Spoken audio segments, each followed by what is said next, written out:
በስመ አብ ወወልድ ወመንፈስ ቅዱስ አሐዱ አምላክ አሜን።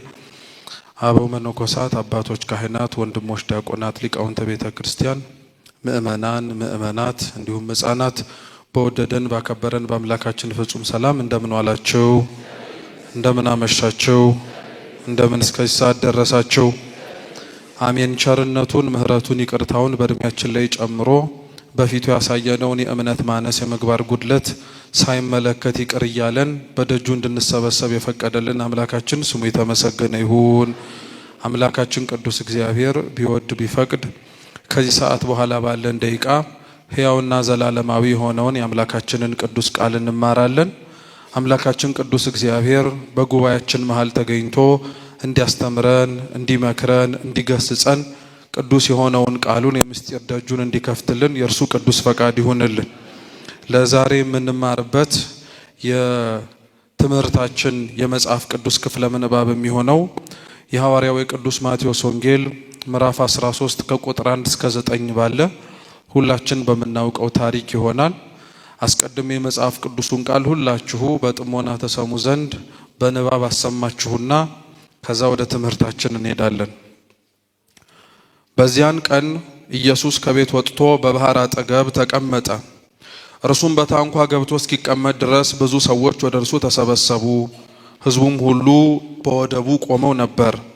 በምሳሌም ብዙ ነገራቸው፣ እንዲህም አላቸው፣ እነሆ ዘሪ ሊዘራ ወጣ። እርሱም ሲዘራ አንዱን በመንገድ ዳር ወደቀ፣ ወፎችም መጥተው በሉት። ሌላውም ብዙ መሬት በሌለበት በጭንጫ ላይ ወደቀ፣ ጥልቅ መሬትም ስላልነበረው ወዲያው ደረቀ። ፀሐይ በወጣ ጊዜ ግን ጠወለገ፣ ስርም ስላልነበረው ደረቀ። ሌላውም በእሾህ መካከል ወደቀ፣ እሾህም ወጣና አነቀው። ሌላውም በመልካም መሬት ላይ ወደቀ፣ አንዱም 100 አንዱም 60 አንዱም 30 ፍሬ ሰጠ። የሚሰማ ጆሮ ያለው ይስማ ይላል። ስለ ሁሉም ስለ ቃሉ የአምላካችን የልዑል እግዚአብሔር ስም የተመሰገነ ይሁን። የቅዱስ ማቴዎስ ወንጌል ምዕራፍ 13 ከቁጥር 1 እስከ 9 ያለውን ጌታችን መድኃኒታችን ኢየሱስ ክርስቶስ ያስተማረውን ትምህርት መነሻ አድርገን ነው የዛሬውን ትምህርት የምንማረው። ለዚህ ሁሉ ምናልባት ለማስታወስ ቃለ እግዚአብሔሩን ሊረዳን እንዲችል የዛሬውን ትምህርታችንን ርዕስ የምናደርገው በሁሉም ቦታ የተዘራ ዘር ይሆናል። እስኪ በሁሉም ቦታ በሉ። የተዘራ ዘር። እስኪ ድገሙት። በሁሉም ቦታ ምን ያደረገ ዘር? እስኪ ሶስተኛ።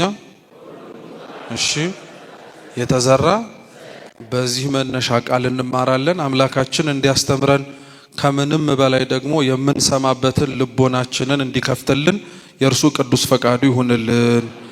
የቅዱስ ማቴዎስ ወንጌል ጌታችን መድኃኒታችን ኢየሱስ ክርስቶስ ስለ አስተማረው ትምህርት፣ ስለ ኖረው ኑሮ፣ ከምንም በላይ ደግሞ የሰው ልጅን ሁሉ ለማዳን ሲል ስለፈጸመው የድህነት ስራ፣ ቤዛነት፣ ሞቱን፣ መገረፉን፣ ሕማሙን፣ ከሙታን መካከል መነሳቱንም ተጽፎባቸው ከምናገኛቸው ከአራቱ ወንጌላት መካከል አንዱ ነው።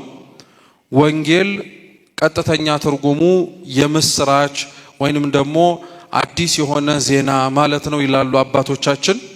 ወንጌል ለቅዱሳት መጻሕፍት በሙሉ ክብራቸው፣ ዘውዳቸው፣ አክሊላቸውም ጭምር ነው። ቅዱስ ዮሐንስ አፈወርቅ ሙሉ መጽሐፍ ቅዱስ በሰው ጭንቅላት ይመስለውና በሰው ጭንቅላቱ ላይ አርፎ ዘውድ ሆኖ የሚያንጸባርቅበትን ደግሞ ያን ዘውድ ወንጌል ነው ይለዋል። ምን ለማለት ተፈልጎ ነው? መጽሐፍ ቅዱስ በሙሉ አምላካችን ልዑል እግዚአብሔር ለኛ ለሕዝቦቹ የተናገረበት ያስተማረበት መጽሐፍ ቢሆንም ከሁሉም ከቅዱስ ቃሉ ካስተማረበት ግን ቅዱሳት ወንጌላት የሚባሉት እነዚህ የማቴዎስ፣ የማርቆስ፣ የሉቃስና የዮሐንስ ወንጌል ግን ዘውድ ናቸው። ተራ ራስ ከንጉስ ጭንቅላት ወይንም ደግሞ ራስ የሚለየው በዘውድ እንደሆነ ሁሉ የቅዱሳት መጽሐፍት በሙሉ ክብራቸው ወንጌል ነው ማለት ነው። ወንጌል በቤተ ክርስቲያናችን ውስጥ እንደ እግዚአብሔር ቃልነቱ እንማራዋለን። እንደ ጸሎት መጽሐፍነቱ እንጸልየዋለን። ወንጌልን ከዛ አልፎ ደግሞ እንደ ኑሮ ዘይቤ ወይንም ደግሞ እንደ አኗኗራችን መርህ መሰረት ደግሞ እንኖረዋለን። ስለዚህ ወንጌል የሚነበብ ነው፣ የሚጸለይ ነው፣ የሚኖርም ጭምር መጽሐፍ ነው። ወንጌል ክርስቲያኖች እንደ ትምህርትነቱ ተቀምጠው ይማሩታል። እግዚአብሔር ከነርሱ የሚፈልገውን እነርሱም ለእግዚአብሔር ሊያደርጉ የሚያስፈልጋቸውን ነገር በሙሉ ከአንዱ ከጌታችን ከመድኃኒታችን ከኢየሱስ ክርስቶስ ከቃሉ የተናገረውን ንጹሕ የሆነውን ትምህርት እየሰሙ ራሳቸውን ያበቁበታል። ከዛ በቀጥለው ደግሞ ወንጌል የምንማረው ብቻ ሳይሆን ምን የምናደርገው ነው አልኳችሁ? የምንጸልየው ነው። ቅዱሳት ወንጌላት በቅድስት ቤተ ክርስቲያናችን ሲነበቡ እንደ መጽሐፍነታቸው ዕውቀት ለማስጨበጥ የማናውቀውንም ጭምር እንድናውቅ ለማድረግ ብቻ ሳይሆን ጸሎትም ጭምር ናቸውና አድምጠንባቸው እንድንለመንባቸውም ጭምር ይፈለጋል። ለዛ ነው ዛሬ በወርሃዊ ክብረ በዓላቸው አክብረናቸው የምንውለው ጻድቁ አባታችን አቡነ ሀብተ ማርያም በረከታቸው ለሁላችን ትድረሰን። ከወረዱላቸው ሰማያዊ አክሊላት መካከል አንዱ የወረደላቸው ቅዱስ የሆነ ወንጌል ይጸልዩ ስለነበረ ነው። ወንጌል እንኳን እኛ ልንጸልየው ቀርቶ ገልጠን የምናነበው ሰዎች እግዚአብሔር ነው የሚያውቀን። ነገር ግን ያነበቡት ሰዎች ወንጌልን ከማንበብም አልፈው እንዲጸልዩትም ልክ የዘውትር ጸሎት እንደምንጸልየው ሌሎችም በቤተ ክርስቲያናችን ስርዓት ውስጥ እንዳሉ የጸሎት መጽሐፍቶች እንደምንጠቀመው ወንጌልም ጭምር የሚጸለይ መጽሐፍ ነው። ቃሉ የእግዚአብሔር ነው። ያንኑ የእግዚአብሔርን ቃል ልክ ከእርሱ ፊት ቆመን እናነበዋለን፣ እንጸልየዋለን። እግዚአብሔርንም ስለተናገረው ቃል እኛንም በተናገረበት ልክና መጠን እንዲያገኘን መልሰን እንማጸንበታለን። ከዛ በኋላ ደግሞ ወንጌል ከጸሎት መጽሐፍነቱ ባለፈ ደግሞ የሚኖር ነው። ክርስቲያኖች በነገራችን ላይ ወንጌል የሚሰበክልን እንድናደምጠውም በቤተ ክርስቲያናችን ዘወትር ተሰብሰቡና ቅዱስ የሆነውን ወንጌልን ቃል ስሙት የምንባለው እንድንኖረው ስለሚፈለግ ጌታችን ኢየሱስ ክርስቶስ ራሱ በወንጌል ዞሮ ያስተማረበትን ዓመታት የገባባቸውንና ያስተማረባቸውን ቦታዎች ለዛ ሁሉ ሕዝብ የደከመውን ድካም ስትመለከቱት ዋነኛ ጭብጡና ዓላማው ምንድን ነበረ? ሰምተውት ያለማወቅ ጨለማቸው ወይም አላዋቂነታቸው እንዲገፈፍላቸው ብቻ ሳይሆን እንዲኖሩትም ጭምር ስለሚፈልግ። ለዛ ነው ጌታችን ኢየሱስ ክርስቶስ ከ30 ዓመቱ በኋላ ከተጠመቀ በኋላ ጾሞ ጸልዮ ከገዳመ ቆሮንቶስ ሲወጣ የመጀመሪያ ስራው ያደረገው ደቀ መዛሙርቱን መርጦ ወደ ትምህርት አገልግሎት መግባት ነበር። እና እንግዲህ አስቡት 33 ዓመት በቆየበት ቆይታ ውስጥ የመጨረሻዎቹን 3ቱን ዓመታት ወንጌልን በቃል ብቻ ሳይሆን ለተማሪዎቹ ያስተማራቸው ወንጌልን በተግባርም ጭምር እየሰበከላቸው ነው ያሳያቸው። ለዛ ነው የቅዱስ ዮሐንስ ወንጌል ምዕራፍ 13 ላይ ክርስቶስ የሚያስተምራቸውን ወንጌል እሱ ራሱ ሲፈጽመውና ሲያደርገውና እነሱንም እንዲሁ አድርጉት ሲላቸው ታያላችሁ። ጌታችን ተላልፎ የሚሰጥባት የዓርብ ምሽት እንደደረሰች ባወቀ ጊዜ ላይ በዕለተ ሐሙስ ወይንም ደግሞ በምሴተ ሐሙስ ብለን በምንጠራው ዕለት ላይ ውሃ በኩስኩስቱ ወይንም ደግሞ በመታጠቢያው ቀዳና ዝቅ ብሎ ወገቡን በጨርቅ ታጥቆ የደቀ መዛሙርቱን እግር ማጠብ ጀመር። እና ደቀ መዛሙርቱ በሙሉ ያደረገውን ድርጊት ራሱን ዝቅ አድርጎ በትህትና የነሱን የትም የዞረ እግራቸውን ሲያጥ በጣም ተጨነቁ። የጌታችን የኢየሱስ ክርስቶስ ክርስቲያኖች እግር ማጠብ ትህትናን ብቻ አይደለም የሚያጠይቀው። በነገራችን ላይ ከትህትናው ባለፈ አሁን በዘመናዊው በምንራመድባቸው መስኮች በሙሉ እግራችን ከእንቅፋትም ይሁን ከቆሻሻ ነገር እንዲሸፈን ጫማ እናጠልቃለን። በጊዜው በነበረው ወቅት ላይ ግን ምናልባት ጫማ የውስጥ እግርን ሊሸፍን ይችላል ሊሆን እንጂ ከላይ ያለው የእግር ክፍል በጣም ክፍት ነው። ስለዚህ አቧራም እንደፈለገ ሲነካው ነው የሚውለው። ከአቧራውም ባለፈ ደግሞ ሰው በእግሩ አቧራ ብቻ ሳይሆን የማይጠበቅበትን ቦታም ጭምር ይረግጣል።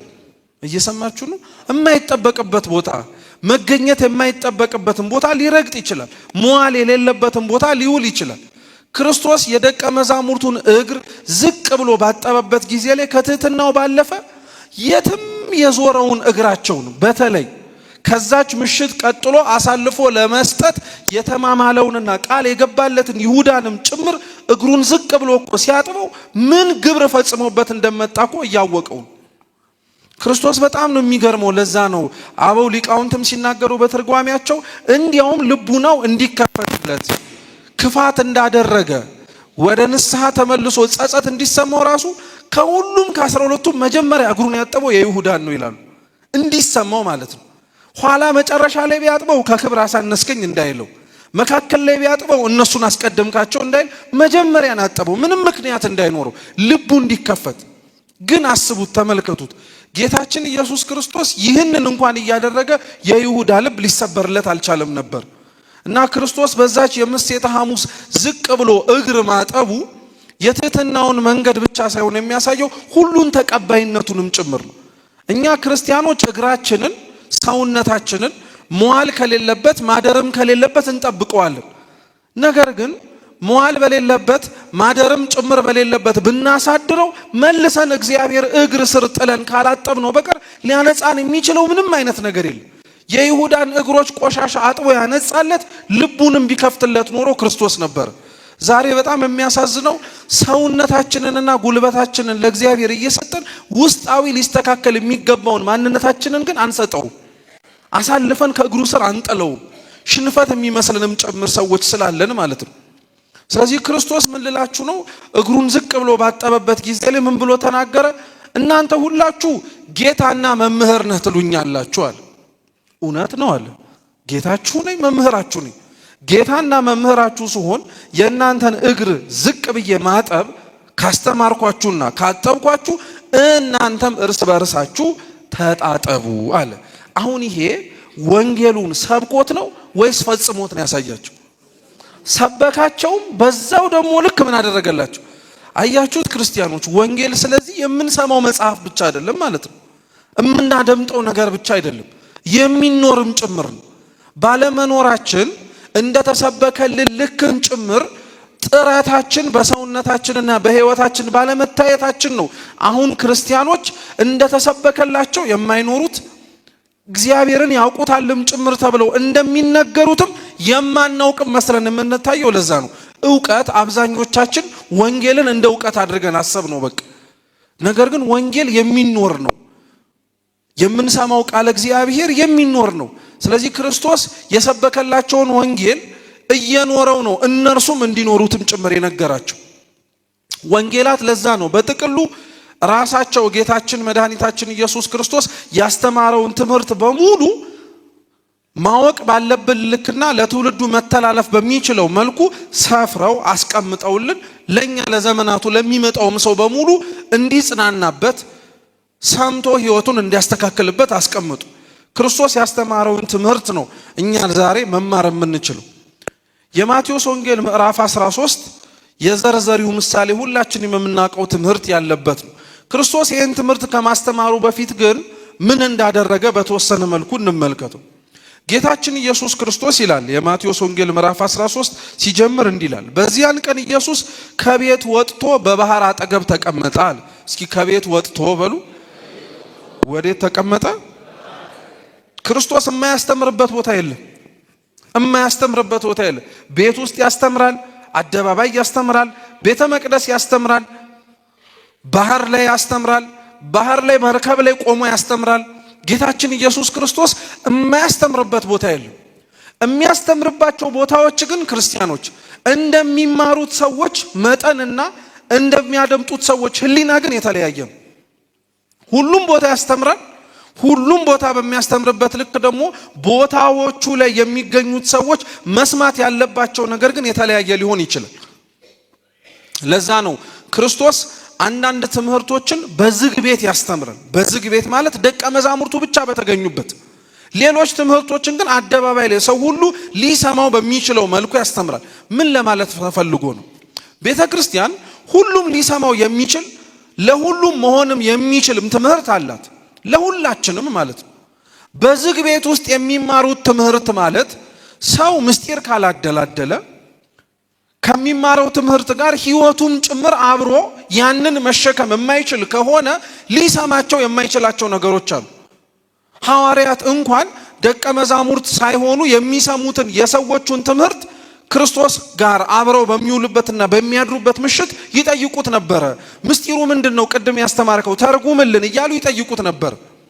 እና የመንግስተ ሰማያትን ምስጢር ለማወቅ ለነሱ የተገባ ስለሆነ ለነሱ ምስጢሩን ይነግራቸዋል። ሌላውን ትምህርት ግን ለሌላውም መስማት በሚቻልበት ልክ ይሰብካቸዋል። እና ቤተክርስቲያን በሚታስተምረው ትምህርቶች ውስጥ ክርስቲያኖች ለምን ለሁላችንም መሆን የሚችል ትምህርት ትሰብካለች፣ ለጥቂቶችም ጭምር ደግሞ መሆን የሚችልም ትምህርት ታስተምራለች። አንደኛው ቁም ነገር ይሄ ነው። ሁለተኛው ክርስቶስ ካስተማረበትና ያስተምርበት ከነበረበት ቤት ወጥቶ ወደ ባህር አጠገብ ሄደው ለምንድን ነው? ጌታችን ኢየሱስ ክርስቶስ እንደምናውቀው የሚያስተምረውን ትምህርት ለመስማት ይሰበሰቡ የነበሩ በጣም ብዙ ሰዎች አሉ። ሁሉም የሚመጡበት ምክንያት የተለያየ ነው። አንዳንዶች ክርስቶስ ያስተምርበት የነበረበት ቦታ ላይ ይገኙ የነበሩት ቃሉን ሰምተው እስከ መጨረሻው ድረስ ሊከተሉት ነው። ልብ ብላችሁ ስሙ። አንዳንዶች ክርስቶስ የሚያስተምርበት ቦታ ላይ ይገኙ የነበሩት እርቧቸውና ጠምቷቸው። አንዳንዶች ክርስቶስ ያስተምርበት የነበረበት ቦታ ላይ የሚገኙት ተአምራትን ፈልገው ነው። አንዳንዶች ክርስቶስ ያስተምርበት የነበረበት ቦታ ላይ የሚገኙት ውበት ደምግባቱን ብለው ነው። ሌሎች ደግሞ በሚያስተምርበት ቦታ ላይ የሚገኙት ከንግግሩ ስህተት ፈልገው እርሱን ለመውቀስና ክፉ ለማድረግ ምክንያት ለመፈለግ ነው። ጌታችን ኢየሱስ ክርስቶስ በአምስት በተለያየ ምክንያት መጥተው የሚሰሙትን ሰዎች ልብንና ኩላሊትን የሚመረምር ስለሆነ ለምን ምክንያት እንደመጡ ያውቃል። እርሱ ከፈለገበት እርሱም ደግሞ እንዲማሩ ካሰበበት ውጪ የመጡትን ሰዎች አያባረራቸው። ስሙ እንግዲህ ሰው ቃለ እግዚአብሔር ለማስተማር የሚወጣ እንኳን መምህር ማስተማር የሚመርጠው ቃሉን ሰምተውት የእግዚአብሔር ቃል መሆኑንም አምነው ሊኖሩት የሚፈልጉትን ነው እንጂ መብላት የሚፈልጉትን ሰዎች ማስተማር ቀላል ነው? ከባድ ነው። በጣም ከባድ ነው። ምክንያቱም የመጡት ሊማሩ ሳይሆን ምን ሊያረጉ ስለሆነ ነው? ሊበሉ ስለሆነ። ለዛ ነው አይታችሁ ከሆነ ሰርግ ቤት ምናምን ማስተማር በጣም ከባድ ነው። ምክንያቱም ሰው የተሰበሰበበት ዓላማ ለቃለ እግዚአብሔር ላይሆን ስለሚችል ትኩረቱ ምኑ ላይ ከተባለ ፕሮግራሙ ላይና ምግቡ ላይ ነው። እርቦትም ስለሚመጣም ጭምር ሊሆን ይችላል። ሌሎችም አሁን በወርሃ ጽጌ ላይ ራሱ በቅዳሜ ለእሁድ ያደሩትን አባቶቻችን ካህናት አብልተን በዛውም ደሞም ጭምር ሌሎችን ደግሞ መብላት መጠጣት የሚያስፈልጋቸውን ሰዎች ልናበላ ልናጠጣ እንችላለን አይደል? እንኳን ማስተማር ቀርቶ ስለበላነው ምግብ እንኳን ስብሃት ለማለት እንዴት ነው የሚያስቸግረው? በጣም እኮ አስቸጋሪ ነው። እህል በጣም ከባድ ነገር እኮ ነው። ኧረ ተውት፣ እንደውም እንዲደከምኩኝ አሁን እንዲህ እኔ እያስተማርኩኝ ዳቦ ቢዞር አትሰሙኝ። በቃ ጸበል ጻድቁ ትኩረታችሁን ይስበዋል። በቃ በረከት ነው አምጣው እስኪ ወደዛ ሲያልፋችሁ እንኳን ምን ነው ዘለለኝ ነው የምንለው። እህል ትኩረትን ይሰጣል። ትኩረት በጣም አድርጎ ይስባል። ስለዚህ አስቡት፣ ሰምቶት ሊለወጥ የማይችለውን ለእህል የመጣውንም ያስተምረዋል። ተአምር ፈልጎ የመጣውም እኮ ተአምሩን ነው የፈለገው እንጂ እርሱ ምን ያወራ ምን አያወራ ምንም የሚለከተው ጉዳይ አይደለም። ሌላውንም ተመልከቱት፣ ውበት ደምግባቱን ብሎን የመጣው። ስለዚህ እሱን እየተመለከተ ሊያወራ የሚችለውን ነገር ግን ከልብ ብሎ ላይ አዳምጠው ይችላል። ይሄ ደግሞ ብቻ አይደለም፣ በአንጻሩ ደግሞ ሊከሰውም ጭምር የሚመጣ ሰው አለ፣ ከንግግሩ ስህተት ፈልጎ ማለት ነው። እነሱንም ጭምር ያስተምራል።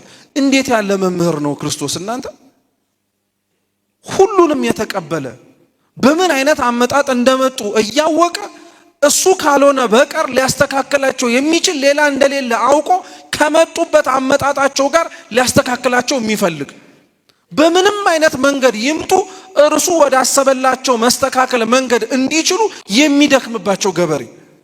እውነቴን እኮ ነው የምላችሁ ክርስቲያኖች፣ እንደው ይሄንን ትርጉም አባቶቻችን ህዝቡ የተሰበሰበበትን ምክንያት ሲያስተምሩን ሰምተነው እየለመድነው ካልሆነ በቀር እኮ አሁን እዚች ቅጽረ ቤተ ክርስቲያን ውስጥ እንኳን ያለን ሰዎች ከነዚህ በአንዱ ምክንያት እኮ ነው የመጣን። አንዳንዶቻችን እውነት ለመማርና ለመለወጥ የመጣን ሰዎች አለን። እስከ መጨረሻው ድረስ ከእግዚአብሔር ጋር አብረን ለመሆን ቆርጠን የመጣን ሰዎች እንሆናለን። ሌሎቻችን የመጣነው ልንበላ ልንጠጣ ሊሆን ይችላል። ዝክር ፈልገን ለቁመተ ሥጋ የሚያስፈልገንን ነገር ጭምር ፈልገን ለመጣን ልንሆን እንችላለን። ሌሎቻችን የመጣነው ተአምር ፈልገን ሊሆን ይችላል። የእግዚአብሔርን አዳኝነቱን የእግዚአብሔርን ፈዋሽነቱን ያለንበትን ቋጠሮ ከርሱ ካልሆነ በቀር ሌላ ሊፈታው የሚችለው እንደሌለ አምነን ምልክት ከእግዚአብሔር ፈልገን የመጣን ሰዎች ልኖር እንችላለን። ይሄም አልበቃ ብሎ ደግሞ ውበት ማርኮን የመጣን ሰዎች አለን። እንዲህ ሰው ሲሰበሰብ ሰው ለጉባኤ ጠጠር መጣያቶ ግቢው ሲጨናነቅ የሚወድ ሰው እንዳለ ታውቃላችሁ?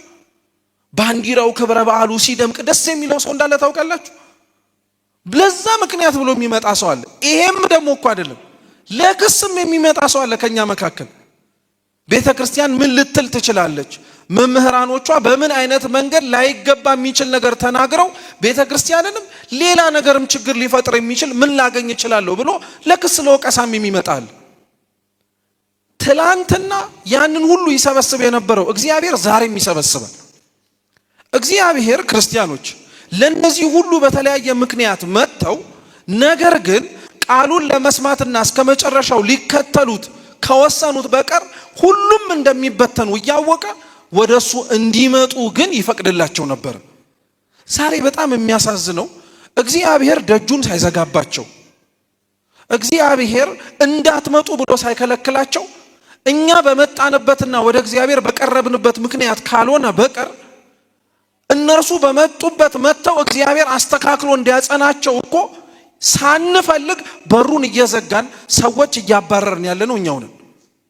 ነፍስ እንደተረፈን ማለት ነው። በጣም የቤተ ክርስቲያኖች ቁጥር በዝቶብን ግቢው ጠቦን ቤተ መቅደሱም አጥሮን ክርስቲያኖች በጣም ሰፍተው ይመስል እኮ ነው ሰው ስናባር ሰው ስናሸሽ ሰውም ጭምር ወደ ቤተ ክርስቲያን እንዳይቀርብ ስንሞክር ሁላችንም በተለያየ መንገድ የምንታየው። እግዚአብሔር እውነት ልቡናችንን ይመልስልን። እግዚአብሔር ደጁን ሳይዘጋ ክርስቲያኖች እኛ እርስ በእርስ የቤተ ክርስቲያንን ደጅ በሰው ላይ መዝጋት የለብንም። የንስሐን በር መዝጋት የለብንም። አንተ እንዴት ትማራለህ? አንተ እንዴት እግዚአብሔር ይቅር ሊልህ ይችላል? አንተማ አብቅቶልሃል። አንተማ መቼ ልትለወጥ ትችላለህ? መቼም ታጥቦ ጭቃ ነህ፣ ነገ እንደምትስት እናውቃለን እያልን የምንናገራቸው ንግግሮች ክርስቲያኖች የሌላውን ሰው የኃጢአቱን ክፋት ብቻ ሳይሆን የሚያሳዩት ላልጸና ሰውም ጭምር እግዚአብሔር መሐሪ እንዳልሆነና ከዚህ በላይ ሊሸከምን እንደማይችለንም ጭምር እኮ አምነውና ተሰናክለው የወጡ ስንት ነፍሳት አሉ። በእኛ ምክንያት ከተለያየ የህይወት መንገድ መጥተው ቤተ ክርስቲያን ቆመው የማይችሉትን ጸሎት ከፍተው ማንበቡን እያወላገዱት እያነበቡት ለመልመድ እንደኛ መሆንም ፈልገው ሽተው እያሉ አይተናቸው አዲስ ክርስቲያን ከጳጳስ ይበልጣል እያለን ያሸማቀቅናቸው ስንት ነፍሳት እኮ አሉ። ስንት ነፍሳት በእኛ ምክንያት የጠፉብን። ለማስቀደስ ባይታደሉ ጠዋት ጸበል ለመጠጣት ሲመጡ ጸበል በመጠጣት አይደለም ብለን ያሳደርናቸው። ተቀምጠው እንደኛ መማር ባይታደሉ ነጠላቸውን አጣፍተው ግን ቤተክርስቲያን ሲገኙ ነጠላ ባደረገ አይደለም ብለን ያሳደርናቸው። በተለያየ ሱስ ውስጥ ቢሆኑም ነገር ግን ከነችግራቸው ቤተክርስቲያን ሲመጡ ካልነጻ አትምጣ ብለን ያሳደድናቸው። ባለቤቱ እኮ ብሏቸው አያውቅም። እሱማ ከነችግራቸው ነው የሚፈልጋቸው። እሱማ ከነድክመታቸው ነው የሚፈልጋቸው። እኛንን ፍጹም የሆነን ይመስል ፍጹማንን ብቻ የምንፈልገው። በጣም ነው የሚገርመው። ለዛ ነው ቅዱስ ኤፍሬም ሶርያዊ ምን ይላል መሰላችሁ? ያላችሁባት ቤተክርስቲያን ጻድቃን የሚገኙባት ብቻ ሳይሆን ራሳቸውን ለመለወጥ ኃጢአተኞችም የሚሰበሰቡባት ናት ይላል። እኛ ጸድቀን አይደለም ቤተክርስቲያን የመጣን ልንጸድቅ ነው እንጂ እኛ ንጹሃን ሆነን አይደለም ኃጢአተኛ ሆነን ልንነጻን የመጣን። እንዴት ነው ታዲያ ክርስቲያኖች ይሄንን ረስተነው ሌላ እንደኛ ታማሚ ሲመጣ የምናባረው? ሌላ እንደኛ ሊሻለው የሚፈልግ ሰው ሲመጣ አያስፈልግም እያለን የምናሰደው? አያችሁት? ክርስቶስ ሁሉንም ነው የተሸከመው። ቤት ውስጥ ሲሆን ይሄንን ሁሉ ህዝብ ያስተምር ነበር። ውጭም ሲሆን ይሄንን ሁሉ ህዝብ ያስተምር ነበር። ለዛ ነው ቅዱስ ወንጌል በቤት ውስጥ በሚያስተምራቸው ጊዜ አለና ቤት ውስጥ አስተምሮ ከጨረሰ በኋላ ግን ወደ ባህር ወጣ አለ። ወደ ባህር ወጣ። ክርስቶስም ያስተምራቸው የነበሩት ህዝብ የልቦናቸው ፍጻሜ ወይንም ደግሞ ሐሳባቸው እስኪከናወን ድረስ አይለቁትም። እነሱ አይለቁትም በፍጹም እስከ መጨረሻው ድረስ ይከተሉታል። አሁን ግን ምን አለ መሰላችሁ? ሲነበብ እንደሰማችሁት ክርስቶስ ይሰማው የነበረው ህዝብ እየተከተለው እሱም ከቤት ወጣና ወደ ባህር ሄደ። ወደ ባህር ከሄደ በኋላ ታንኳ አገኘ። ታንኳው ላይ ተሳፈረና እርሱ ብቻውን ታንኳው ላይ መንሳፈፍ ጀመረ። እነሱ ግን ወደቡ ጋር ቀሩአል። ወደቡ ጋር ቀሩ በሉ። ወደቡ ጋር ቀሩ ማለት ከእርሱ ጋር አብረው ወደ ምኑ አልገቡም ማለት ነው። ወደ ባህሩ አልገቡም። እሱ ባህሩ ላይ ታንኳው ላይ ነው ያለው። እነሱ ወደቡ ዳር ሆነው ነው ይሄ ትምህርት የተማሩት። ምን ማለት መሰላችሁ ክርስቲያኖች? ክርስቶስ የተሳፈረባት ታንኳ የቤተ ክርስቲያን ምሳሌ ናት። ታንኳ እንደምታውቁት ከሚቀዝፋት ሰው ውጪ 2 3 4 ሰው መሸከም አትችልም። አንዲት ሰው ብቻ ነው መሸከም የምትችለው አቅሟ የሚፈቅደው ማለት ነው። ያቺ ታንኳ ላይ ክርስቶስ ብቻውን ለመውጣት ፈቀደ። ህዝቡን እኮ አስከትሎ መሄድ ይችላል። በዙሪያው ያሉ ሌሎች መርከቦችም እንኳን እኮ ጭምር እስኪመጡ ተጠብቆ ሁሉም አብረው ተጭነው እነሱም መስማት እንዲችሉ እሱም ደግሞ ሳይደክም መናገር እንዲችል አድርጎ መስበክ ይችላል። ምክንያቱም ባህር ላይ እየተንሳፈፉ መናገር በጣም ከባድ ነው። ምክንያቱም እንደምታውቁት እነሱ ያሉት ዳር እርሱ ያለው እንደዚህ እንደ ዘመናችን ድምጽ ማጉያ የለም። በድምጹ ነው ጮክ ብሎ የሚያስተምረው። ስለዚህ መራራቁ ራሱ የሚያመጣው የመልእክት ልዩነት ሊኖር ይችላል። እየሰማችሁኝ ነው? የመልእክት ልዩነት በአግባቡ ላይ ሰሙ ይችላሉ። ልብ ብላችሁ ስሙ። ይሄንን ማወቅ ተስኖት አይደለም ክርስቶስ ብቻውን እርሱ ታንኳ ላይ ተንሳፎ ሄደ። የተሳፈፈባት ታንኳ እንዳልኳችሁ ቤተክርስቲያን ነው። ቤተክርስቲያን ላይ እርሱ ብቻውን ቆመ። ምን ለማለት ነው? ቅዱስ ቄርሎስ ዘእስክንድርያ ይላል የቤተክርስቲያን ብቸኛ መሪዋ እርሱ እንደሆነ እንዲታወቅ ነው አለ። ቤተክርስቲያን ላይ ሁላችንም ተሰብስበን ባለንበት ቤተክርስቲያንን እንዲመሯትም ጭምር ሹሞ የሰጠን አባቶቻችን ሐዋርያት ከነሱም በኋላ ተከትለው በአሰረ ክህነታቸው የተተኩ አባቶች ጳጳሳት አሉን እናምናለን ጭምር። ነገር ግን በእነሱ ላይም ቢሆን አድሮ ታንኳይቱ የተባለች ቤተክርስቲያንን የሚመራው ራሷ የሆነው ማን ብቻ ነው? ክርስቶስ አምላካችን ብቻ ነው። ለዛ እኮ ነው በነገራችን ላይ ክርስቲያኖች በቤተክርስቲያን ችግር የለም፣ በቤተክርስቲያን ስህተት የለም፣ በቤተክርስቲያን ነውርና ነቀፋ የለም ሲባል እኮ መቅደስ የተባለው የኛ ሰውነት አይሳሳትም፣ ነውር አይገኝበትም፣ ክፋትም አይታጣበትም እያለን አይደለም።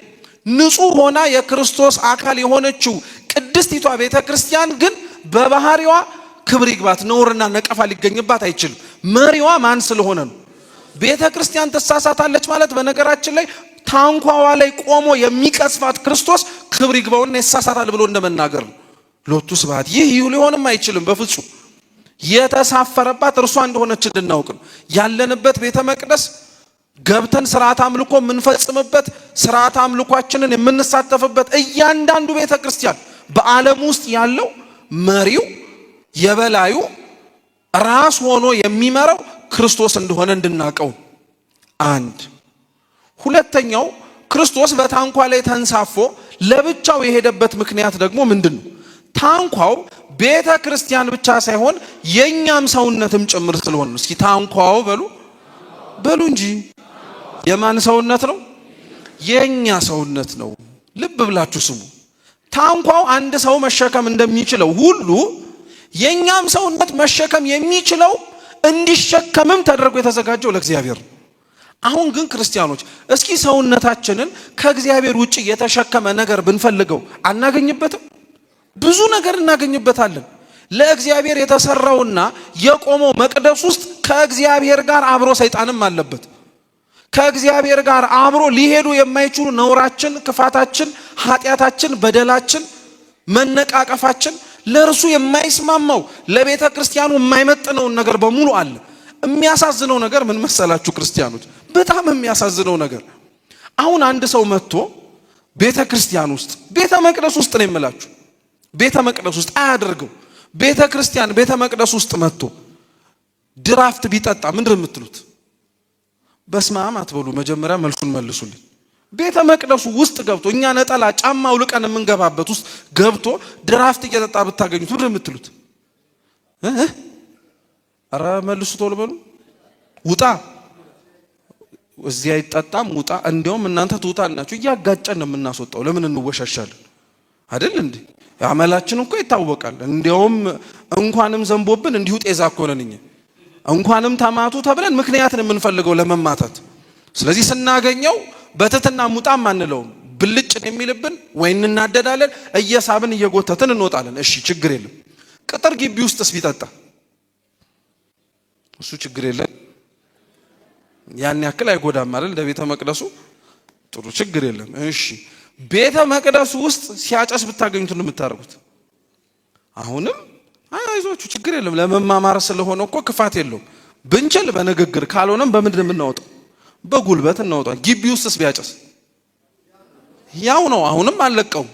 አጥሩ ዙሪያስ ቢያጨስ ያው ነው፣ አሁንም አልለቀውም። ትንሽ ራቅ ቢልስ አይ ተው አንወሻሽ እንጂ ራቅ ካለማ ምን አገባንኛስ ራሱን የሚጎዳው ነው የምንለው ነው አይደለም ነው። የሚገርመው ምን መሰላችሁ? አሁን የነገርኳችሁ ምሳሌና የእናንተ ሰውነት በምድር የሚለያዩ ይሄ ቤተ መቅደስም ቤተ መቅደስ ተብሎ ተጠርቷል። የኛም ሰውነት የእግዚአብሔር መቅደስ እንደሆነ አታውቁምን ተብሎ ተነግሮናል። እዚህ ቤተ መቅደስ ድራፍት ሲጠጣ ሰውነትህን እንዲህ ካደረገው ለምን አንተ ታረጋዋለህ? አንተም እኮ ልብህና ሰውነት እኮ የእግዚአብሔር መቅደስ እኮ ነው። እዚህ መቅደስ ውስጥ ሲጋራ ሲጨስ የማይደረግ ነገር ሲደረግ በደል ተሰራ፣ ኃጢአት ተሰራ፣ ክፋት ተሰራ ብለን እንጮሃለን። የእያንዳንዳችን ሰውነት የእግዚአብሔር መቅደስ ነው አይደለም? ነው አይደለም? ለዛ ነው አያችሁት ክርስቲያኖች ቤተ መቅደሱ ላይ እውነት ነው ክርስቶስ ራስ ነው ብለን እናገራለን። የኛ ሰውነት ላይ ግን ማን ነው ራስ የሆነበት? የኛ ሰውነትን የሚያዘው ግን ማን ነው ብለን መጠየቅ አለብን። ለቤተ መቅደሱ በምንጨነቀው ልክ ለራሳችንና ለሌሎች ክርስቲያኖችም ነፍስ መጨነቅ አለብን። ቅድም እንዳላችሁት እኮ ነው ቤተ መቅደስና የቤተ መቅደስ ቅጥር ግቢው ሲሰራ ነውር ነው የምንለውን ኃጢአት ቅጥር ግቢው ውጪ ቢሆንም ግንቡ ጋርም ቢሆን አራ ችግር ነው አለ። ራቅ ሲልስ ማን ፈቀደልን ታዲያ? ከቤተ ክርስቲያን ራቅ ብለን የምንሰራው ኃጢአት ስለ ራቅን ኃጢአትነቱ ይቀራል እንዴ? መልሱ እንጂ አይቀርም፣ በፍጹም አይቀርም። እንኳን ቤተ መቅደስ ውስጥ ያለ ጽላት በስደት ምክንያት ተነስቶ ወጥቶ ይቀርና እኮ ክርስቲያኖች እጣን እንኳን እኮ የጨሰበት አዳራሽ እኮ እጣኑ ሲጠፋ መዓዛው ይጠፋል እንዴ? አይጠፋም እኮ። ቤተ መቅደሱ ላይ እንደ ትናንትናው ስርዓት አምልኮ ስለማይፈጸምበት ተብሎ ነውር እንዲፈጸምበት ይደረጋል እንዴ? አይደረግም። ታዲያ ለምንድን ነው እንደ ልጅነቴ እንደ ወጣትነቴ በደጉ ጊዜ እያልን እንደምናወራው ቤተ ክርስቲያን ላይ ተጠግተን እንደነበርንባቸው ዘመናት አሁን በተለያየ ምክንያት ስንርቅ በደል እንድንሰራ ሰውነታችን ላይ ፈቀደልን ማን ነው? ማንም አይደለም። ራሳችን በራሳችን ፈቀደንለት። ራሳችን ለራሳችን ሰውነት ማዘዝ ጀመርን። መውደቅ የጀመርነው የዛን ጊዜ ላይ ነው። ምን አለፋችሁ እግዚአብሔር እኛን ማዘዝ አቁሞ እኛ እግዚአብሔርን ማዘዝ ጀመርን። ነው እኛ እግዚአብሔርን መስማት አቁመን እርሱ ግን እኛን እንዲሰማ እንናገራለን። እንዴት ያለ ነገር ነው? አንተ ሳትሰማው ለምንድን ነው አዳምጠኝ የምትለው? አንተ ሳታየው ለምንድን ነው እየኝ የምትለው? እንደው በሰውኛው እንኳን እኮ ስትናስበው ሊሆን እኮ የማይችል ነገር እኮ ነው። አሁን ግን አኗኗራችንን ስናየው ተመሳሳይ ነው። አናዳምጠውም ስማን እንለዋለን፣ አናየውም ይሄን እንለዋለን፣ ቦታ ሳንሰጠው ቦታ ሰጠን እንለዋለን። ኧረ ተው ክርስቲያኖች፣ እንደዛ ልንሆን አይገባም። መጀመሪያ እኛ ለእግዚአብሔር የሚጠበቅብንን ነገር ቀድመን ማሟላት አለብን። ከዛ በኋላ እግዚአብሔር ለቃሉ የታመነ ነው። እንኳን አርግልን ብለነው እንደሚያስፈልገን አውቆ ያደርገዋል። ነግሮናል አስረግጦ። ሊያው እንደኛ መለመንን ለማያውቁ እንደሚያስፈልጋቸው ግን አምኖ ለምድር አበቦች የሚያስፈልጋቸውን ይሰጣቸዋል፣ ለሰማይ ወፎችም የሚጠግቡበትን እህል ይሰጣል። እና እግዚአብሔር ከሰማይ ወፍና ከምድር ከሚበቅል አበባ እኛን አሳንሶ የምንጠይቀውን ነገር ሊያሳጣን ነው? አያሳጣንም በፍጹም። እኛ ለእግዚአብሔር ያጎደልንበት ነገር ስላለ ነው እንጂ እርሱም ያጎደልንበት ዕጣን፣ ጧፍ፣ ዘቢብ እንዳይመስል የኔን ያንተን ሰውነት ነው። እሱን እምቢ ብለነዋል፣ አሻፈረኝ ብለነዋል። በቃ አልሰጠነውም፣ ከልክለነዋል። ያንን ነው ክርስቶስ የተሳፈረባት ታንኳ አንድ መሸከም እንደምትችለው የኛ ሰውነትን መሸከም ያለበት እግዚአብሔርን ብቻ ነው። እግዚአብሔርን የተሸከመ ሰውነት እንዴት የተቀደሰ ሰውነት መሰላችሁ! በረከቱ ለሁላችን ትድረሰንና ቅዱስ አግናጢዮስ ምጡዕ ለአንበሳ የሚባል የቤተ ክርስቲያናችን ሐዋርያን አበው መካከል አንድ አለ እና ይህ አባት በጥንቷ የቤተ ክርስቲያን የስደት ዘመን ላይ በአንበሶች ተነካክሶ ወይንም ደግሞ ተቦጫጭቆ እንዲሞት ፍርድ የተላለፈበት ነበር። እና የሚገርማችሁ አማራጮቹን ላይ ይሰጣቸዋል። እምነታቸውን ሊለውጡ አለያ ደግሞ ሞትን እንዲመርጡ። አብዛኞቹ ክርስቲያኖች የሚመርጡት ሞትን ነው። ከሞት በኋላ ህይወት እንዳለ ስለሚያውቁ ነው አንደኛ።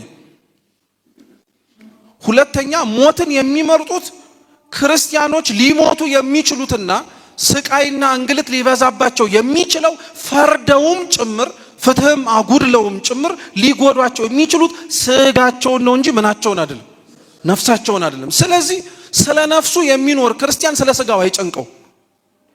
ስለ ነፍሱ የሚኖር ክርስቲያን የስጋውን ጭንቀት ለእግዚአብሔር ነው የሚሰጠው። እኛ ለእግዚአብሔር መኖር ስላቆምን እኮ ነው እግዚአብሔር ለኛ መኖር የሚጀምርበት ጊዜ ይራቀን። እኛ ባናጎልበት አያጎልብንም እግዚአብሔር፣ እንዲሁም አጎለንበትም እየሞላ ነው እያየ ነው። እና ቅዱስ አግናጢዮስ የመሰከረበትንና ያስተማረበትን እያንዳንዱን ትምህርት እየተነጠለ ነውር ነቀፋ እንደሰራ ሲነገረው በፍጹም አላደርገውም ማለት እና እንስሳቱ ወይም አራዊቱ አንበሶች አናብስት ቦጫጭቀው ሰውነቱን ይቀረሽ እስካይባል ድረስ አድቅቀው ሲበሉት ልቡ ላይ ግን እምነቱ ተጽፎ ነበር። እግዚአብሔር አምላክ እንደሆነ የሚያሳይ ይሄ እኮ ተአምር እኮ ነው። በነገራችን ከሁሉም አካላቱ ከሁሉም ሰውነት ክፍሎቹ ሁሉም አብቀተው ልቡ ብቻ ተርፋ በልቡም ላይ አምኖት መስከሩለት የሞተለት እውነት ተጽፎለት ነበር። ስለ እርሱ ስለኖረ ስለ እግዚአብሔር ሞቶም እንኳን ሕይወት ነበረው። አሁን እኛ እርሱን የጎደለን ክርስቲያኖች ሰውነታችን ላይ እርሱ ብቻ እግዚአብሔር ነው መሆን ያለበት። ስለዚህ ክርስቶስ ታንኳ ላይ ተሳፈረ፣ ባህር ላይም ቆመ። እነሱ በወደቡ ዳር ቆመው የሚያስተምረውን ትምህርት መስማት ጀመሩ። እስኪ ወደቡ ዳር በሉ። ቆሙ። ወደብ ማለት ምን ማለት ነው? ከባህሩ ምን መሬት ያለበት ነው? ምን መሬት?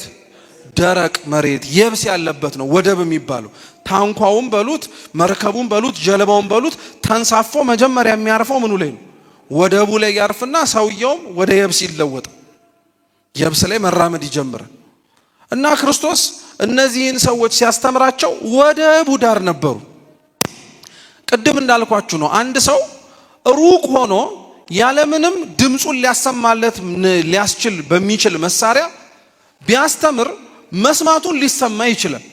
ነገር ግን በጥራት ቅርበት እንዳለው ሰው ሊደመጥ ስለማይችል ምን አለ መባሉ አይቀርም። ክርስቶስ ወደብ ዳር ቆመው ያስተማራቸው ሰዎች ማለት ምን ማለት መሰላችሁ? ከቤተ ክርስቲያን ዳር ላይ ቆመው እንደማይመለከታቸው ሆነው ወይንም ደግሞ ምንም አይነት ነገር እንደማያሳስባቸው ሆነው በስማቸው ክርስቲያን የሆኑ ሰዎች እንዳሉ አንደኛ ለማጠየቅ ነው። እየሰማችሁ ነው? አንዳንዶቻችን እንዲህ አይነት ጠባይ ያለብን ከቤተ ክርስቲያን ትምህርት ዳር የቆምን፣ ከቤተ ክርስቲያን ስርዓት አምልኮ ዳር የቆምን፣ ከንስሐ ከቅዱስ ቁርባን ሕይወት ዳር የቆምን። ዳር ቆመን ደግሞ እኮ የሚገርመው ዳር መቆማችንን እንደሚያውቅ ሰው አጥርቶ ነገሩን እንዳልተረዳ ሰው ዝም አንልም፣ አስተያየት እንሰጣለን። ሳንቆርብ ስለ ቅዱስ ቁርባን እንጠይቃለን። ንስሐ ሳንገባ ስለ ሌሎች ጉዳዮች ላይ በደንብ አድርገን አስተያየት እንሰጣለን። እንዴት ነው ክርስቲያኖች እንደዚህ እየሆነን የምንዘልቀው? ወደብ ዳር ያለ ሰው እኮ ባህር ውስጥ ስለሚንሳፈፈው ታንኳ አይመለከተውም። ቀዛፊው እሱ አይደለም። ዳር ሆነን ስለ ቤተ ክርስቲያን ጉዳይ ይመለከተናል የምንልበት ጊዜ ማብቃት አለበት። ሁላችንም እርሱ ካለበት ታንኳ ላይ እስከምንሳፈር ድረስ ቢያንስ አብረን ውሃ ውስጥ መርጠብ አለብን። እየሰማችሁ ነው? ጌታችን መድኃኒታችን ኢየሱስ ክርስቶስ የምታስታውሱ ከሆነ ወንጌል ላይ በተንሳፈፈበት በደቀ መዛሙርቱን ተማሪዎቹን ማለት ነው ይቅርታ ተሳፍራችሁ ተሻገራችሁ ጠብቁኝ ብሏቸው እነርሱን ጀልባ ላይ አስጫናቸውና ሄደ። አብሯቸው አልገባም። እየሰማችሁ ነው? ከዛ በኋላ የተወሰኑ ምዕራፎችን እነሱ ከተጓዙ በኋላ ክርስቶስ አምላካችን ባህሩ ላይ እየተራመደ መጣ። ምኑ ላይ እየተራመደ? ባህሩ ላይ እየተራመደ መጣ። ደቀ መዛሙርቱ ፈሩ፣ ደነገጡ። በምድር ላይ እያሸነፍነው የነበረው በምድር ላይ አሸንፈን ከሰዎች ሰውነት ስናሳድደው የነበረው አጋንንት አሁን ባህር ላይ መጣብናል። እየሰማችሁ ነው? ደቀ መዛሙርቱ ራሱ ፍርሃታቸው አይገርምም? ደረቅ መሬት ላይ ያሳደዱትን ሰይጣን ባህር ላይ ይጥለናል ብለው እግዚአብሔርን ተጠራጠሩት። ስልጣኑን የሰጣቸው እርሱ፣ በሁሉም ቦታ ማሳደድ እንደሚችሉ የነገራቸው እርሱ። ግን ክርስቶስን ከሩቅ ሆኖ ሲመጣ ፊቱን ስላላዩት በቃ ጉዳችን ነው ፈላ ብለው ፈሩ። ክርስቶስ ምን አላቸው? አይዟችሁ እኔ ነኝ አትፍሩ አላቸው። እየሰማችሁ ነው? የዚህን ጊዜ ላይ ከደቀ መዛሙርቱ መካከል አንዱ ቅዱስ ጴጥሮስ ክርስቶስ እንደሆነ ሲያውቀው እየተራመደበት ያለበትን ባህር እያወቀው እንድመጣ አዘዛለሁ እና በለኛለሁ። እሺ ና አለው።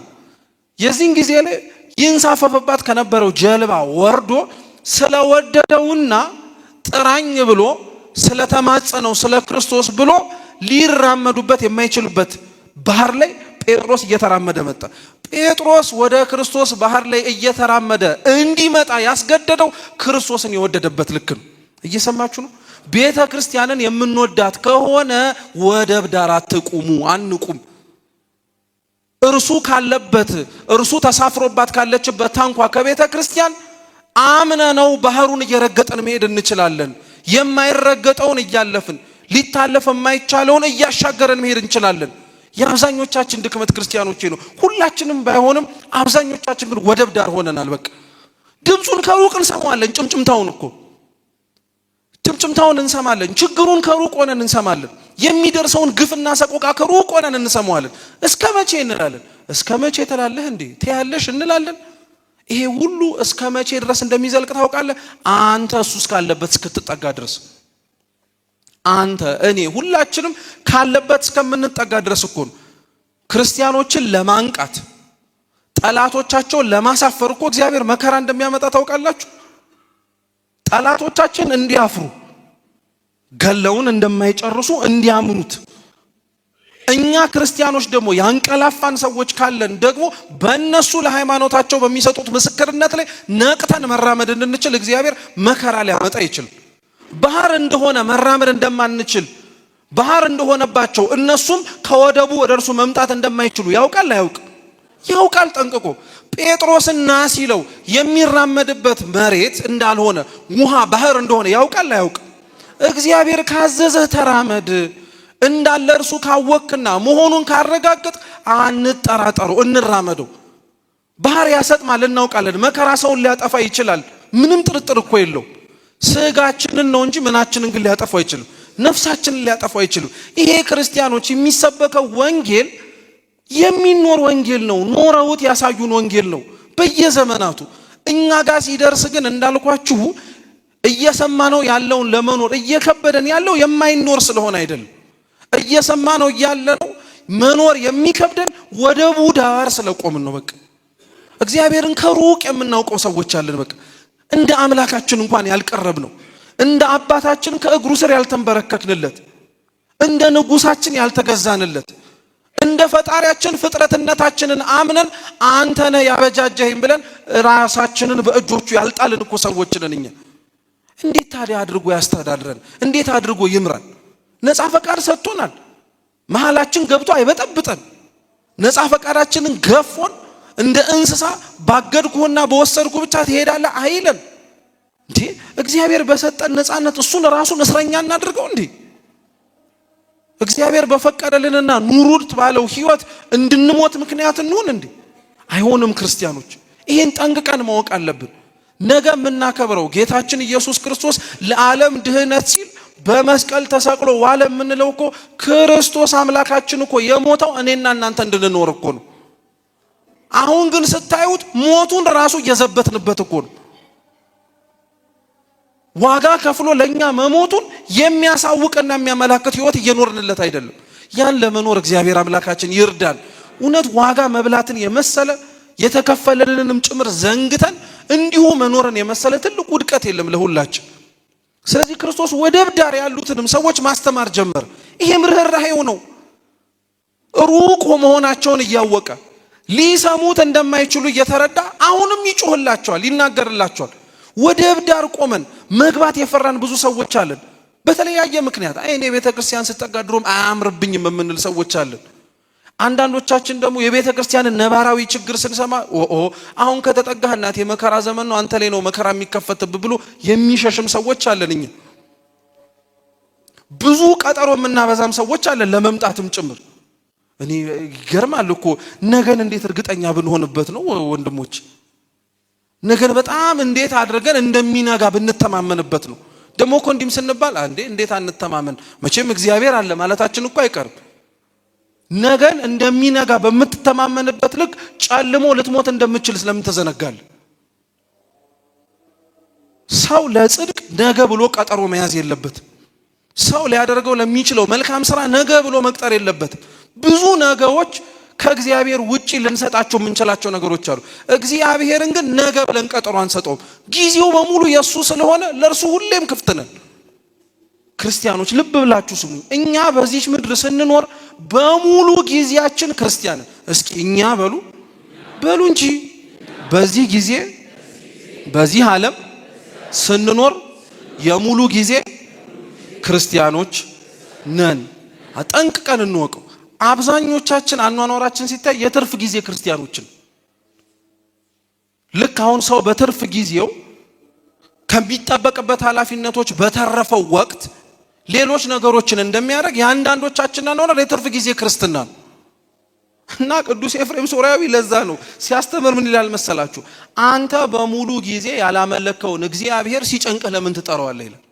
እውነቱን እኮ ነው። በሙሉ ጊዜያችን በሙሉ ሰውነታችን በሁሉም ሁኔታዎች ክርስቲያን ነን እንደኛ አይደለንም።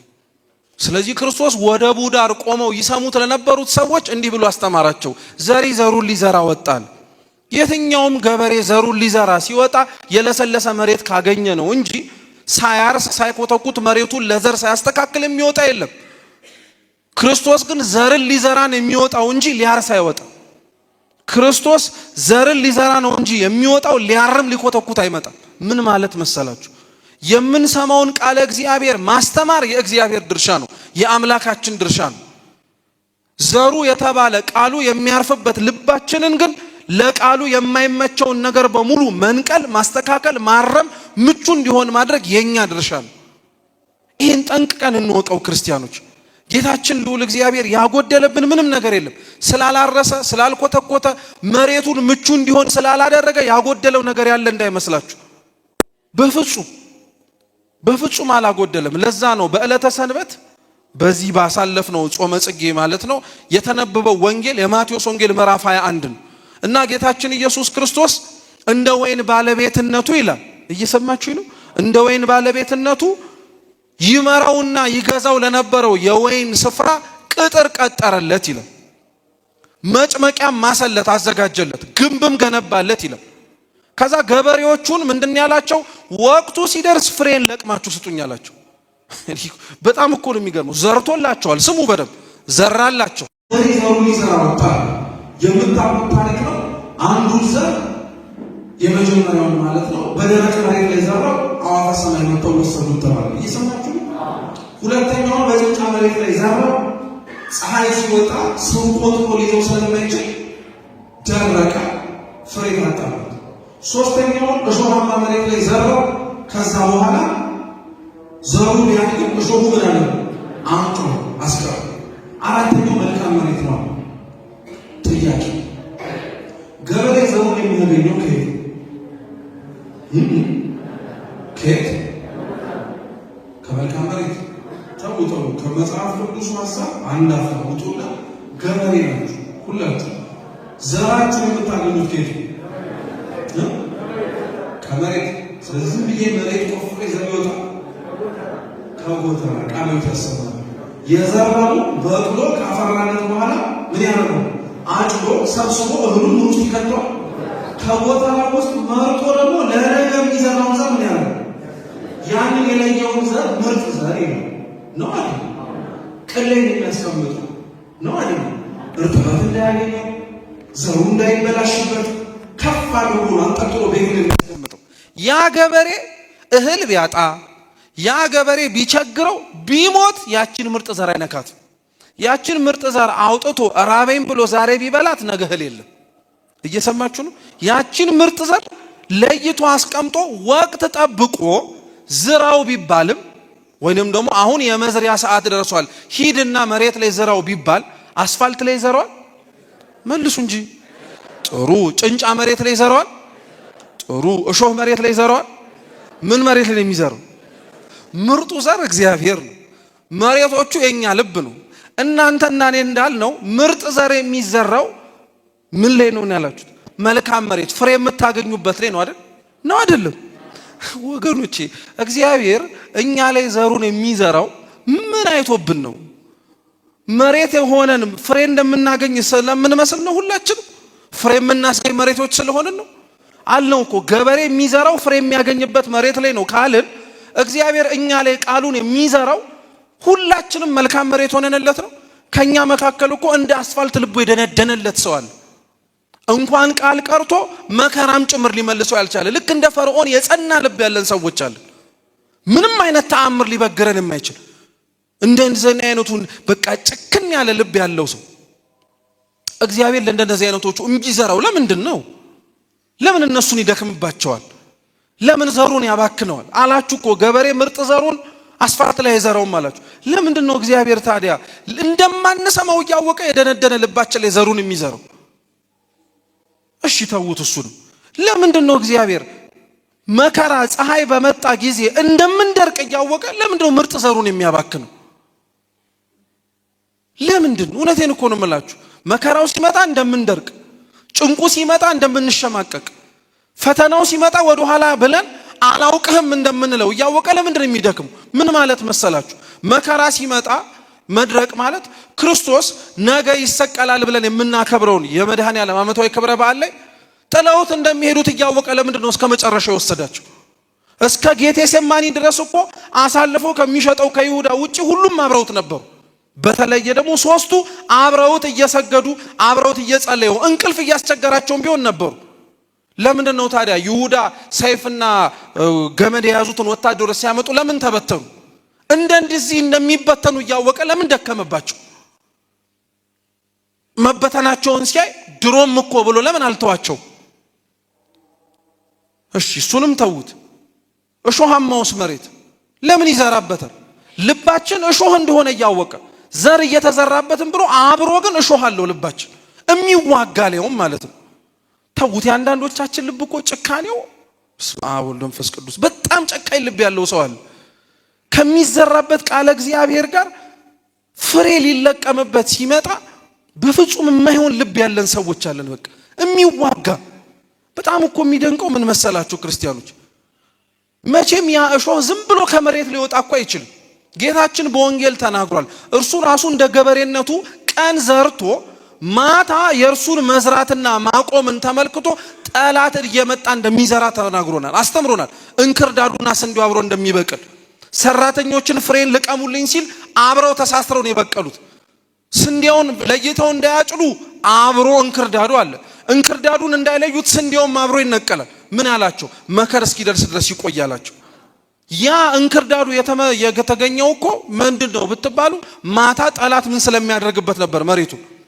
እኛስ ዝም ብለን እኮ አይደለም ልባችን ላይ እሾህ አለ ስንል አሁን እግዚአብሔር እየደከመበት ያለውን ልባችንን ከዚህ ቤተክርስቲያን እኮ ስንወጣ እሾህ የሚዘራበትን እኮ ቦታ ላይ እኮ ልንገኝ እንችላለን። የምንሰማለን፣ የምናያለን። ሌላውን መውጋቱ ሳያንስ እኛንም ጭምር ሊወጋንና ሊያጠፋን የሚችልን መረጃ በመስማት በማውጣት በማውረድ የምንደሰት ሰዎች እኛስ ለምን ይደክማል? ይሄ እሾሃማ ልብ እኮ ማለት የይሁዳ ልብ እኮ ነው።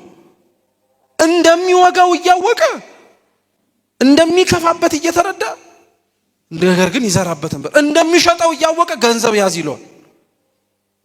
በጣም እኮ ነው ተሮጦ እግሩን አሳልፎ ክርስቶስ ካለበት ቦታ ላይ ኑ ልውሰዳችሁ እንደሚል እያወቀ እግሩን ያጥበዋል።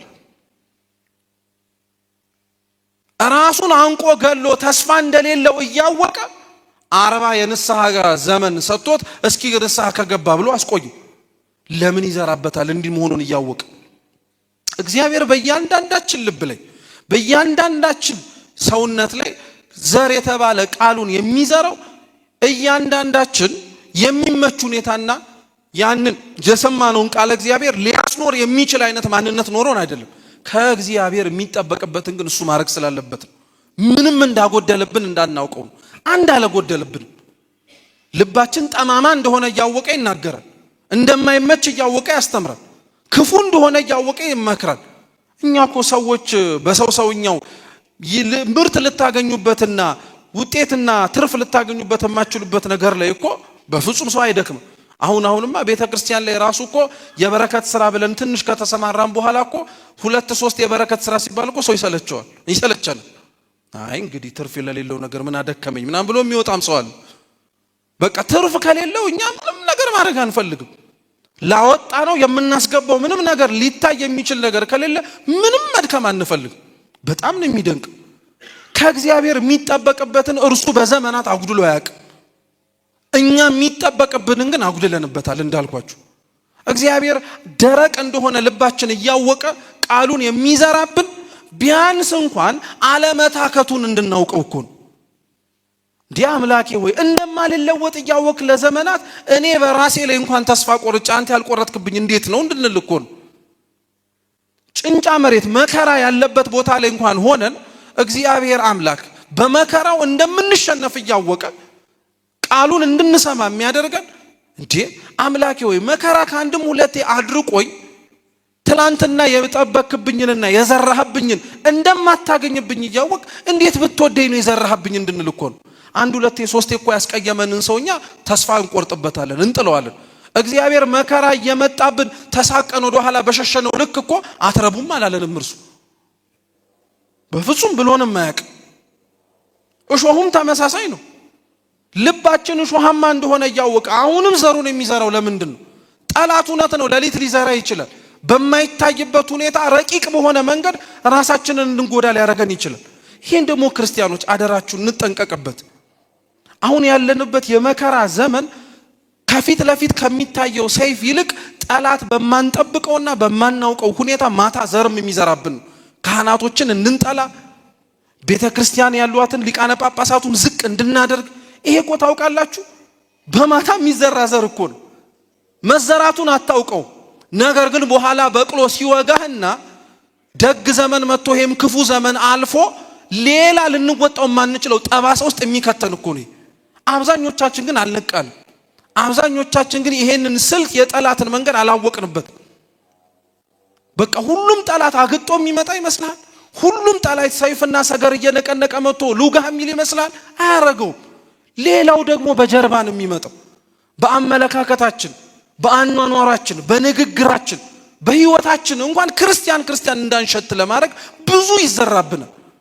እንዴት ማታ ማታስ መሬትህን መጠበቅ አለብህ። ቀን ሲሆን ብቻ ጥሩ ዘመን ሲሆን ብቻ አይደለም ክርስቲያን የሚሆነው። ማታ ጨለማ በሆነበትም ጭምር ጠላት ሊመጣ እንደሚችል አውቆ መጠንቀቅ መቻል አለበት። መልካሙም መሬት ያው ክርስቶስ ይህን ትምህርት በእንዲህ አይነት መልኩ ነው ተርጉሞ ያስተማሩ። ከቤተ ክርስቲያን ታሪክ ውስጥ ግን ካሉ ሊቃውንት መካከል አንድ ጠርጡለስ የሚባል ሊቅ ያስተማረውን ትምህርት በዚህ መልኩ ወይም በዚህ ትምህርት ላይ የተረጎመውን ትርጓሜ አስተምረን ትምህርታችንን እንጨርስ። እግዚአብሔር ከሁላችን ጋር ይሁን። ጠርጡለስ የሚባለው ሊቅ ምን ይላል መሰላችሁ? ዘር ተብሎ የሚጠራው እግዚአብሔር አምላካችን የሚያስተምረው በመምህራኑ የሚናገረው ቃል ብቻ ሳይሆን ዘር ተብሎ የሚጠራው ወድቆ ፈርሶ በስብሶ የሚያፈራው የሰማዕታትም ደምም ጭምር ነው ይላል። እየሰማችሁ ነው? እስኪ ዘር በሉ። የሰማዕታት ምናቸው ነው? ደማቸው ነው። ጥሩ።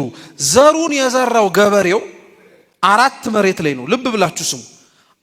የመጀመሪያውን ዘር የዘራው ደረቅ መሬት ላይ ነው። አዕዋፈ ሰማይ መጥተው የወሰዱት ማለት ነው። ደረቅ መሬት ላይ የተዘራ ዘር ማለት ምን መሰለ? በማያምኑ ሰዎች መካከል እግዚአብሔር ሰማዕታትን ሊዘራ ይችላል። አያምኑም፣ አይለወጡም፣ አይስተካከሉም። ልባቸው ደንዳና ነው። ከእግዚአብሔር ጋር መገናኘታቸውን አይተው እነሱም ከእናንተ ከአምላካችሁ ጋር እንገናኛለን የሚል ልብ እንደሌላቸው ይታወቃል። ግን እግዚአብሔር እንኳን ለኛ ለምናምነው ቀርቶ የለም ብለው ለሚክዱትም ጭምር መግቢያ በርና ማመኛ እርሱን ምክንያት እንዲሆናቸው ሰማዕታትን ቅዱሳንን የማያምኑ ሰዎች መካከል ይዘራቸዋል። አንደኛ። ሁለተኛ ልብ ብላችሁ ስሙ። የትኛውም ዘር መሬት ደረቅ መሬት ላይ ብትዘሩት እንደማያበቅል አውቆ ደረቅ መሬቱን ልምሰል ይላል ዘሩ አይልም። ዘሩን አይቶ ደረቁስ መሬት እኔም ዘር ብሆን ይሻለኛል ብሎ ይለወጣል? አይለወጥም። እንደዚህ አይነቱን ቅዱሳን እግዚአብሔር አምላክ የማያምኑትና ልባቸው የደነደነበት ቦታ ላይ የሚያስቀምጣቸው ለጽናታቸው ተምሳሌት እንድንሆንም ጭምር ነው። እኛ እንድንማርባቸው ማለት ነው። አሁን እኮ እኛ ምን ማለት መሰላችሁ? ዘሩ አስፋልት አይሆንም፣ አስፋልቱም ተለውጦ ዘር አይሆንም ማለት። እኛ ከማያምኑ ሰዎች መካከል ስለቆምን ብቻ አብሮ የመጣውን ያለማመን ወላፈን ያው ዘመኑ ካመጣውን የምን አደርገዋለሁ አብሬ መሆን ነው እንጂ ብለን አልተለወጥንም። ተለውጠናል። ብዙ እሴቶቻችን ክርስቲያንን የሚያስብለንን ብዙ ነገሮችን ስለምንኖርበትና አብረውን ስላሉ ስለማይመስሉን ሰዎች ብለን አብረን ለመኖር በሚል ስጋዊ ሐሳብ ክርስቲያን መሽተታችንን ካቆምን ሰንብተናል። እውነቱ ይሄ ነው። ሰንብተናል። በደንብ አድርገን አስፋልቱን መስለናል። በደንብ አድርገን ላለመረገጥ እውነት ሐሰት እውነት ላለመረገጥ ምክንያቱም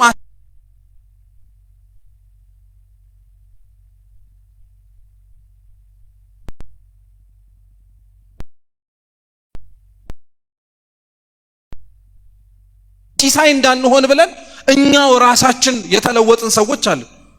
እግዚአብሔር እውነቴን ነው የምላችሁ በሁሉም ያልተለወጠ ማንነት ይስጠን።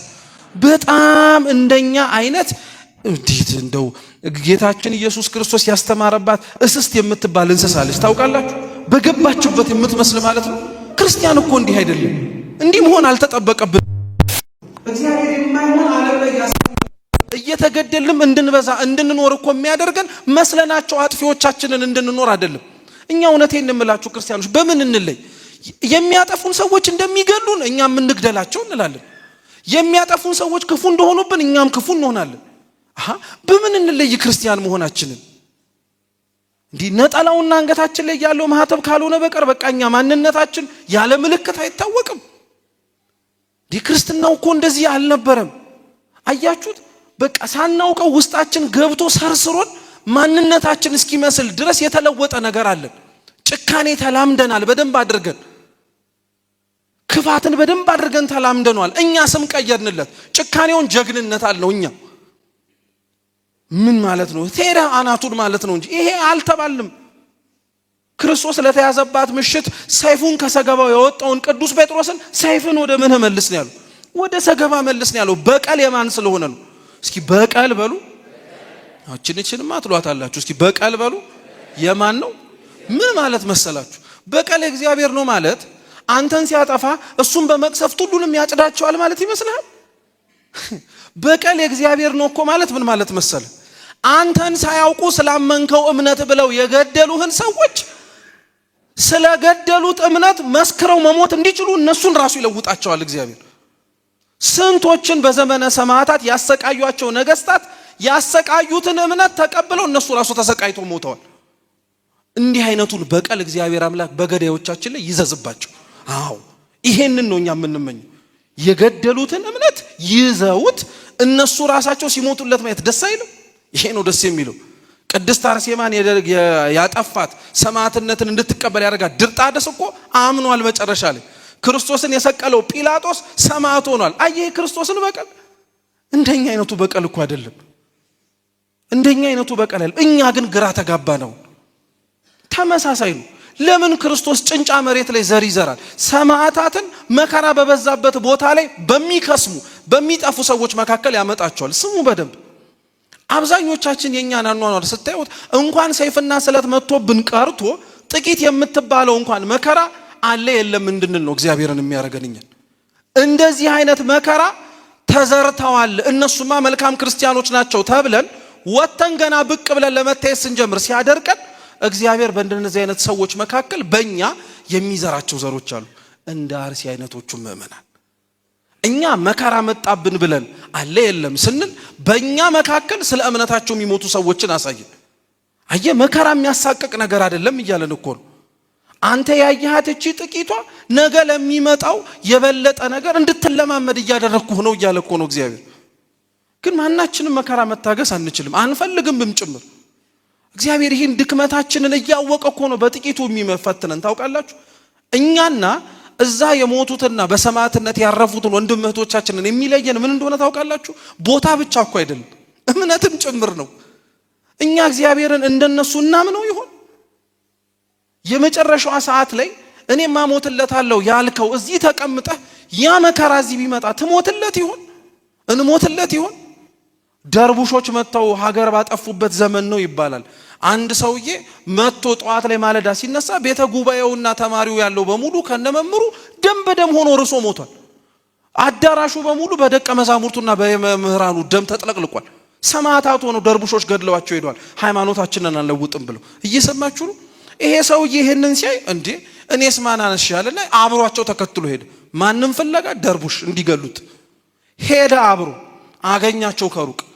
እኔን ትታችሁኝ ሄዳችኋል፣ እኔን ግደሉኛል። አሁን ይሄን ስትሰሙት ጥሩ ይመስላል አይደል? እነሱስ የዋዛ መሰሏችሁ? ባንዴ አንገትን ቆርጠን እንደነሱ እንድትሆን አሉት።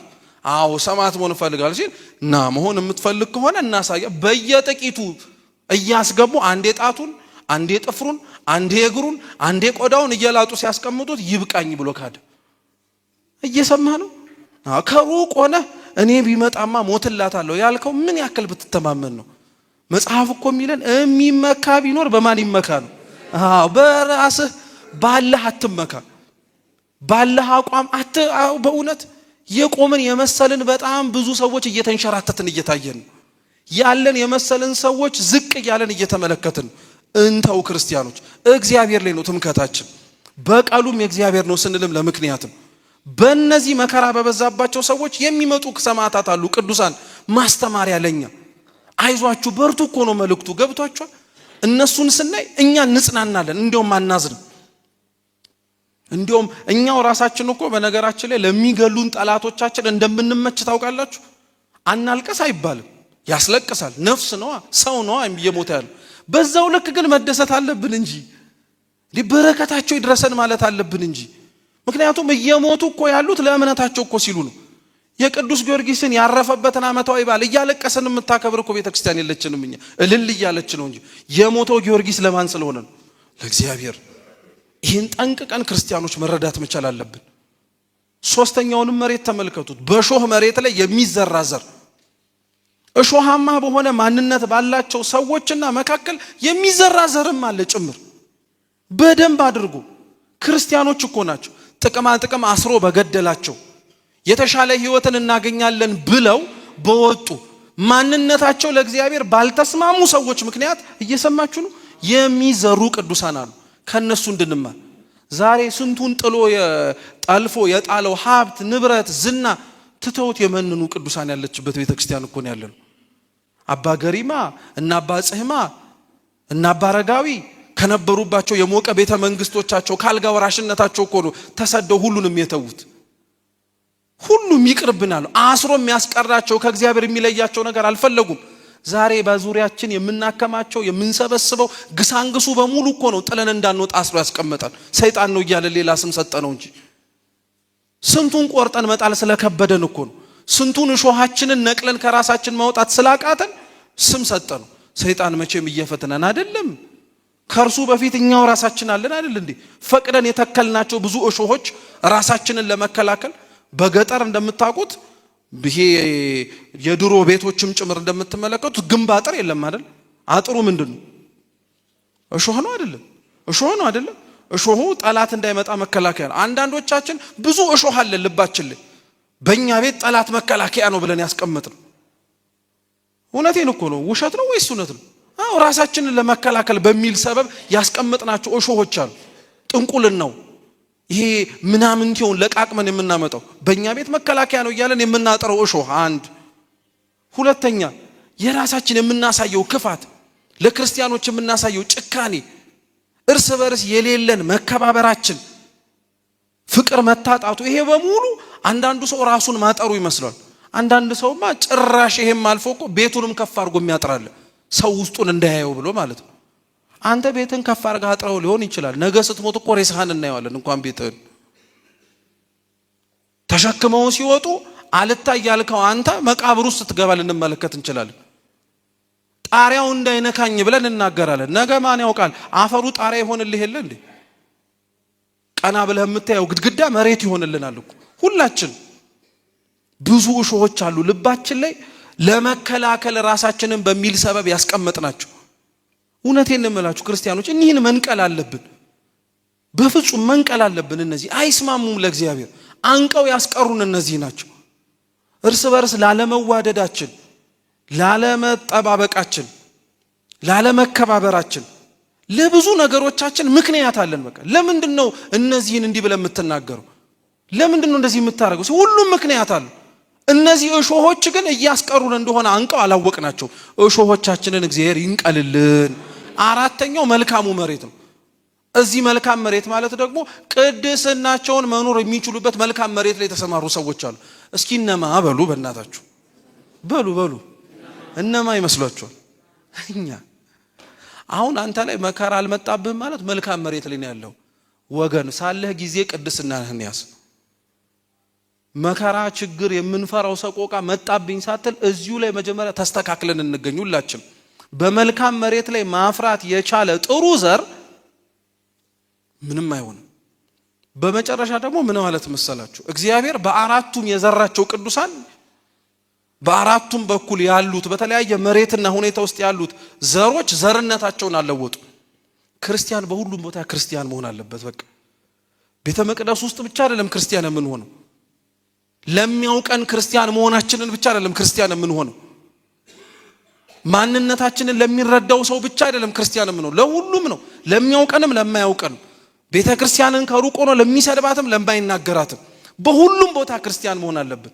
እኛን ግን ተመልከቱን፣ እዚህ ስንታይ ክርስቲያንን ማህበራዊ ሚዲያው ላይ እንደኛ ሐሳብ የለም። ሰድበን ለሰዳቢ አባቶቻችንን የምንሰጠው፣ ቤተ ክርስቲያንን አሳልፈን የምንሰጠው እኛው ራሳችንን። ሁላችንም በየደረጃችን እንጠየቃለን፣ አትጠራጠሩ። ቤቱ መሪው ያለበት ታንኳው ክርስቶስ ነው። በደንብ አድርጎ ሁላችንን ይመዝነናል። አንዳንዴ ግን በምንሰፍርበት ቁና እንደማንሰፈር አይቀርልንም፣ እንሰፈራለን። ክርስቶስ ጅራፍ አበጅቶ ቤተ መቅደሱን ለማንጻት የገባበት ጊዜ ላይ እንስሳቶቹን አባሮ ያወጣበት ትዝ ይላችኋል። አንዳንድ ሰው ይሄንን ታሪክ ሲሰማ ምን አለበት እግዚአብሔር በዚህም ዘመን ላይ መጥቶ ሁሉንም እንደው በቃ ጥርግርግርግ አርጎ ባይወጣቸው፣ ችግር ያለባቸውን በሙሉ። ምን ያክል እርግጠኛ ነን እኛም ተጠርገው ከሚወጡት መካከል ብንሆንስ? እኛው ራሳችን ችግርተኞቹ እኛስ ብንሆን እናውቃለን? አናውቅ። በሁሉም ቦታ አምላካችን ልዑል እግዚአብሔር ክርስቲያን መሆንን ያድለን። በሁሉም ቦታ የተዘራው ዘር ማለት በሁሉም ቦታ ክርስቲያን የሚሆኑ ሰዎች የሚያስፈልጉበት ዘመን ነው። በሁሉም ቦታ በስራቸውም፣ በህይወታቸውም፣ በትዳራቸውም፣ በምንኩስናቸውም፣ በአገልግሎታቸውም ተቀምጦ የሚማሩት፣ ቆሞ የሚያስተምሩት፣ የሚቀድሱት ሁሉም ሰው ክርስቲያን መሆን ቢችል ክርስቲያኖች ወንጌልን ቆመን የምንሰብከው ነገር ሳይሆን እየተራመድን የምናሳየው ይሆን ነበር። ቅዱስ ዮሐንስ አፈወርቅ ለዛ ነው በእኛ ዘመን ላይ ብዙ ወንጌል ሰባኪያን ለምን በዙ ብትሉን አለ ዮሐንስ አፈወርቅ፣ ወንጌል ሰባኪያን የበዙት እንደተሰበከላቸው የሚኖሩ ሰዎች ስለታጡ ነው። እውነት ነው። እንደተሰበከልን በሁሉም ቦታ ተዘርተን ክርስቲያን ለመሆን አምላካችን ይፍቀድልን። የሰማነውን በልቦናችን ሰሌዳ ይጻፍልን።